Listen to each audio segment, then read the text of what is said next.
know anything? Breton crackers? Yeah, I don't know if have you ever had like Ritz before? Or, Yeah, they don't taste like Ritz. I'm not crazy about Ritz. I like Breton crackers. like, is there anything that's like particularly? Oh no, they don't taste. They don't taste bad. And what is this? The original? There's different kinds. Let's say what kind this is. You can see how they have original multigrain. In fact, I got multigrain, which I like, but you probably wouldn't. No, it's saying like What? reduce.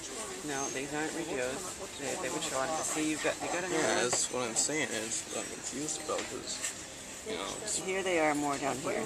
These are all multigrain. This is sesame. And this one, say what it is. This one's sesame. That's been torn off, but it's a brown box, so it might be the multigrain ones because it's torn off. Those are your, these are buttery ones, like, I don't know how to help you. What's that look for? Okay, but Breton crackers are good. okay. Thank you. You're welcome.